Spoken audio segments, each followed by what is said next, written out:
প্রধানমন্ত্রী সভা নিয়ে কি জানা যাচ্ছে এই মুহূর্তে জানাবেন আমাদের প্রতিনিধি ময়ূক ঠাকুর চক্রবর্তী। ময়ূক, দেখো, যেটা জানা যাচ্ছে যে নরেন্দ্র মোদী প্রধানমন্ত্রী তিনি কলকাতা বিমানবন্দর থেকে হেলিকপ্টারে করে নদিয়ার উদ্দেশ্যে রওনা দেন।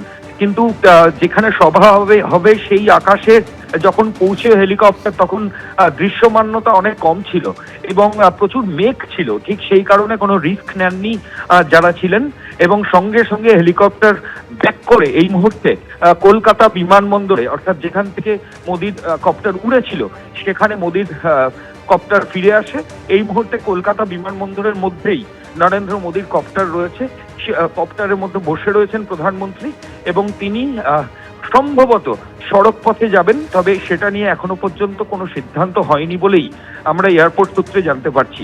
কিছুক্ষণ আগে নরেন্দ্র মোদীর হেলিকপ্টার সেটা নদিয়ার উদ্দেশ্যে রওনা দেয়, কিন্তু আকাশের দৃশ্যমানতা কম এবং খারাপ ওয়েদার থাকার কারণে কোনো রকম রিস্ক কিন্তু কেউ নেয়নি। সঙ্গে সঙ্গে প্রোটোকলের যে নিয়ম সেটা মেনে হেলিকপ্টারকে ফের কলকাতা বিমানবন্দরে নিয়ে আসা হয় এবং এই মুহূর্তে কলকাতা বিমানবন্দরেই প্রধানমন্ত্রী নরেন্দ্র মোদীর যে হেলিকপ্টার সেটা রয়েছে, হেলিকপ্টারের মধ্যে বসে রয়েছেন প্রধানমন্ত্রী।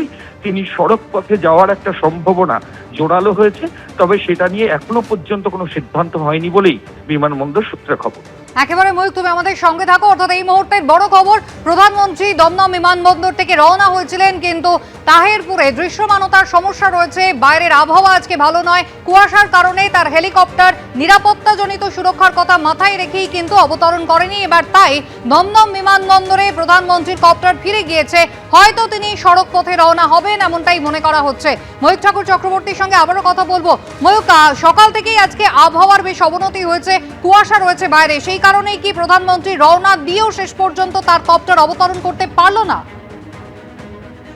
এখনো পর্যন্ত আমাদের কাছে যে খবর রয়েছে তাতে এটাই জানা যাচ্ছে যে দৃশ্যমানতা কম থাকা, খারাপ ওয়েদার, সেটার পরেও যারা হেলিকপ্টারে করে প্রধানমন্ত্রীকে সভার দিকে নিয়ে যাওয়ার একটা চেষ্টা করা হয়েছিল, কিন্তু নদিয়ার আকাশে যখন হেলিকপ্টার পৌঁছায় তখন দৃশ্যমানতা খুব অন্যরকম জায়গায় চলে যায়, ভিজিবিলিটি অনেক কমে গেছিল।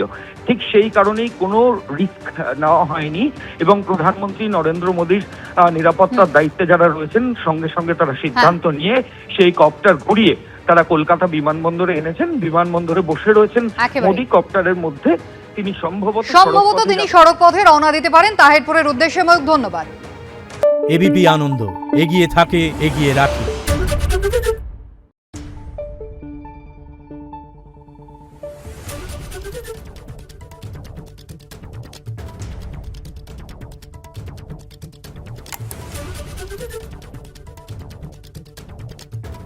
Thank you.